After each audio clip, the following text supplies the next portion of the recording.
Study abroad. Bharat के अधिकतम बच्चों का सपना होता है कि वह विदेश जाकर पढ़ाई करे। सभी लोगों का कहना होता है कि भारत का होनहार बच्चा विदेश जाता है और वहां जाकर पढ़ लिख कर सफल हो जाता है। तो क्या ये सच है और कितनी सच्चाई है इसमें, और क्या लगता है कैसे होती होगी विदेश की लाइफ? दोस्तों, इन्हीं सवालों और बाकी लोगों को देखकर स्टूडेंट्स अपनी इमेजिनेशन और क्रिएटिविटी बिल्ड करता है और वो अपने सपनों की उड़ान ले सके, और जिसके लिए यहाँ बहुत ज़रूरी हो जाता है कि स्टूडेंट्स को राइट टाइम पर राइट इन्फॉर्मेशन मिले। पहले जानते हैं कि रियलिटी में उन स्टूडेंट्स में से कितने स्टूडेंट्स जा पाते हैं विदेश और अपने स्टडी अब्रॉड के सपने को पूरा कर पाते हैं। द हिंदू न्यूज़पेपर के हिसाब से इंडिया से विदेश जाने वाले स्टूडेंट की संख्या 2021 में 4.5 लाख, 2022 में 7.8 लाख और 2023 में 9.1 लाख रही है। ये डाटा तो हर साल इंक्रीज ही होता जा रहा है। अब चाहे इसे आप स्टूडेंट्स की मेहनत कह लो उनके सपने की तरफ जाने के लिए, या फिर इसे हाई कॉम्पिटिशन का परिणाम कह लो जिसके कारण वो मजबूरी में विदेश जा रहे हैं।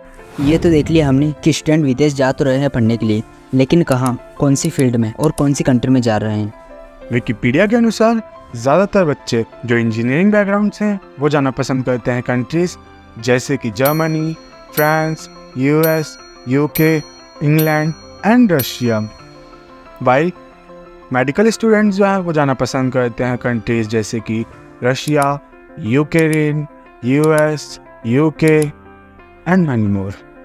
वाइल जो आर्ट्स एंड कॉमर्स बैकग्राउंड के स्टूडेंट्स हैं वो जाना पसंद करते हैं Australia, Switzerland, England, Germany, France and Netherlands.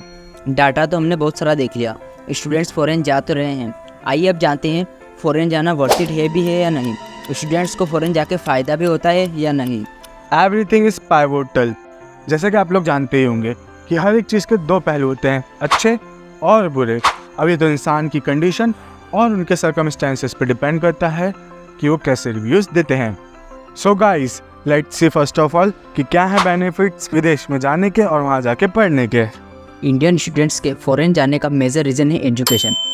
India के एजुकेशन सिस्टम में और फॉरेन के एजुकेशन सिस्टम में बहुत ज़्यादा डिफरेंस है। इंडिया के मुकाबले कई फॉरेन यूनिवर्सिटी की क्यूएस रैंकिंग काफ़ी ज़्यादा है। इंडियन स्टूडेंट की दूसरी सबसे मेजर प्रॉब्लम है कंपटीशन की। इंडिया के अंदर कंपटीशन इतना ज़्यादा है कि लोग फॉरेन यूनिवर्सिटी में जाके एडमिशन ले लेते हैं। फॉरेन यूनिवर्सिटी में इंडिया के कंपेयर में कंपटीशन कम रहता है।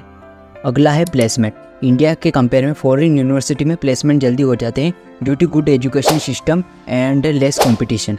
बेनिफिट्स की बात तो हो गई, रही बात एग्जाम्पल्स की, तो ऐसे बहुत सारे एग्जाम्पल्स है जो विदेश से सफल होकर आए हैं, जैसे कि Sundar Pichai, the CEO of Google, Manmohan Singh who is ex prime minister of India and many more examples are there. विदेश जाके कई लोग सफल तो हो जाते हैं, लेकिन सबके केस में यह कहानी सेम नहीं होती है। कई लोगों को वहाँ जाके बहुत सारी परेशानियों का सामना करना पड़ता है। भारत के स्टूडेंट्स को मेनली इन 3 कारण विदेश जाने में दिक्कत और वहाँ पे रहने में दिक्कत आती है। पहला, मनी इशू। जैसा कि हम सब जानते हैं कि भारत में ज़्यादातर आबादी या तो मिडिल क्लास है या तो लोअर देन मिडिल क्लास है, तो उनके लिए मनी इशू जो है वो बहुत बड़ा बैरियर हो जाता है क्योंकि वहाँ के एक्सपेंसेस भारत से कहीं गुना ज़्यादा हैं। दूसरा, लैक ऑफ नॉलेज। अब जब हम कहीं पे जाते हैं तो वहाँ का हमें पूरी तरह से ज्ञान होना चाहिए कि हाँ वहाँ के लोग कैसे रहते हैं, क्या करते हैं। तीसरी चीज़, लैंग्वेज बैरियर। अब क्या होता है कि आप वहाँ चले तो जाते हैं पर आपको ये पता नहीं होता कि वहाँ के लोग किस भाषा में बात करते हैं, कैसे बात करते हैं, तो ये बहुत बड़ी दिक्कत आ जाती है क्योंकि आपको वहाँ के कल्चर में ढलना पड़ेगा। ये एक रिपोर्ट मैंने देखी थी अखबार पे जिसमें ये बताया गया था कि एक राजा सेन नाम के इंसान है, इनको क्या क्या दिक्कत आई। राजा सेन जो थे, जो देश में जा रहे थे, उस देश के लोगों में जो इंडियन बसते थे उनसे बात की थ्रू फेसबुक, इंस्टाग्राम, इन सबसे उसने कनेक्ट किया। अब जब वो रिव्यू ले रहे थे तब तो उनको काफ़ी ज़्यादा अच्छे रिव्यूज़ मिले, बट जब वो वहाँ जाके पहुँचे और उन्होंने रियलिटी चेक लिया वहाँ जाके, तो उनको पता चला कि उन्होंने कुछ डिस्कनेक्टेड सा फील किया। वहाँ के जो कल्चर थे उसमें वो ढल नहीं पाए और उनको सैडनेस से छा गई थी और उनको डिप्रेशन छा गया था। तो इसी तरह अगर आप बिना रिसोर्सेज, लैक ऑफ नॉलेज के जाएंगे तो आपके साथ भी यही दिक्कत आएगी। स्टूडेंट्स को इंडिया से फॉरेन ले जाने में कई केस में सबसे बड़ा हाथ होता है एजेंट्स का। ये एजेंट्स अपने हिसाब से स्टूडेंट्स को और इन्फॉर्मेशन देते हैं, उन्हें लालच देते हैं और उन्हें झूठे सपने दिखाते हैं करियर में ग्रो होने के लिए, और ताकि ये अपना कमीशन निकाल सके। अगर आप कोरा पे, न्यूज़ चैनल पे, फेसबुक पे और गूगल पे थोड़ा इस चीज़ से रिलेटेड आर्टिकल्स पढ़ोगे तो आपको पता चलेगा ये एक केस नहीं, ऐसे कई सारे केसेस है जिनमें स्टूडेंट्स को फॉरेन से इंडिया वापस आना पड़ा है। हमने आपको हमारी ओर से पूरी इन्फॉर्मेशन दे दी है, पॉजिटिव साइड में और नेगेटिव साइड में, दोनों के आपको रियलिटी बता दी है। वापस से आपको बता दें कि हर किसी का फॉरेन जाने का एक्सपीरियंस अलग अलग हो सकता है, ये डिपेंड करता है आसपास के सर्कमस्टांसेस पे। तो चलिए इसी के साथ इस वीडियो को यहीं पे समाप्त करते हैं। लेकर आते रहेंगे आपके लिए इसी तरह का न्यू कंटेंट, इन्फॉर्मेशन। और अगर आपको हमारी ये वीडियो अच्छी लगी हो और अगर आपका कोई सजेशन हो तो कमेंट बॉक्स में ज़रूर लिखें।